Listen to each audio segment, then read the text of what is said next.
അതെ, വല്ലപ്പോഴും vitamin D ഒക്കെ ഒന്ന് ചെക്ക് ചെയ്തോ. സാധാരണ എല്ലാവർക്കും വൈറ്റമിൻ ഡി കുറവായിരിക്കും, എന്നാൽ എനിക്ക് കൂടുതലായിരുന്നു. അതാ ഞാനും ആലോചിക്കുന്നത്. അപ്പോൾ ഡോക്ടർ പറഞ്ഞു ഇപ്പം എടുക്കുന്ന സപ്ലിമെൻറ്റ്സ് ഒക്കെ ഒരു 4 വീക്സ് സ്റ്റോപ്പ് ചെയ്തിട്ട് ഒന്നുകൂടി ഒന്ന് ടെസ്റ്റ് ചെയ്യാൻ. അങ്ങനെ പോണ പോക്കായത്. ഞാൻ അടുത്തുള്ള ഒരു NHSൻ്റെ ഡയഗ്നോസ്റ്റിക് സെൻറ്ററിലായിരുന്നു പോയത്. അപ്പോയിൻമെൻ്റ് ഒക്കെ എടുത്തിട്ട് തന്നെയാണ് പോയത്, പക്ഷേ ഒരു 5 മിനിറ്റ് ലേറ്റായി.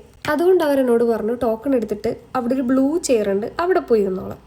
സായിപ്പന്മാർക്ക് കൃത്യനിഷ്ഠ കുറച്ച് കൂടുതലായതുകൊണ്ടേ നമ്മൾ ലേറ്റ് ആയി പോകുന്നതൊന്നും പിടിക്കൂല. പിന്നെ ഞാൻ 4 വീക്സും കഴിഞ്ഞ് 5 വീക്സും കഴിഞ്ഞിട്ടാണ് ഈ ടെസ്റ്റ് എടുക്കാൻ പോയത്. കാരണം വേറൊന്നുമല്ല, എനിക്ക് ബ്ലഡ് എടുക്കുന്നത് നല്ല പേടിയാണ്. പക്ഷെ എൻ്റെ മുഖത്തൊന്നും വരൂല കേട്ടോ.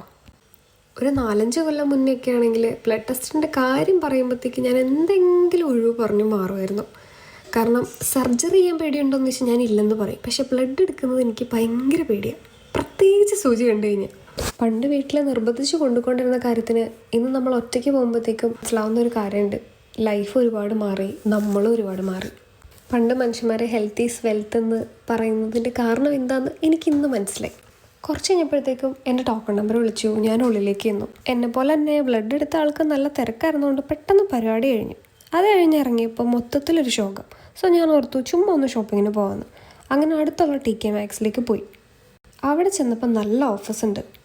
ഫുൾ ക്ലിയറൻസ് സെയിലായിരുന്നു കേട്ടോ. നിങ്ങളും അടുത്തുള്ള സ്റ്റോറൊക്കെ ഒന്ന് വിസിറ്റ് ചെയ്തോ, അവിടെ സമ്മർ സെയിലൊക്കെ നടക്കുന്നുണ്ട്.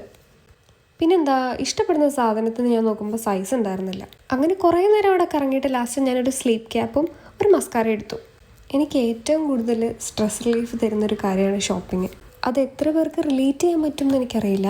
തന്നെയാണെങ്കിലും ഞാൻ ഭയങ്കര ഹാപ്പിയായിട്ട് എൻജോയ് ചെയ്യുന്നൊരു കാര്യമാണ് ഈ ഷോപ്പിംഗ്. അങ്ങനെ അവിടെ നിന്ന് ഇറങ്ങി എൻ്റെ ദിഗംബറിനെ പോലെ ഇരുന്ന ഐബ്രോസൊക്കെ ഒന്ന് ഷേപ്പാക്കി.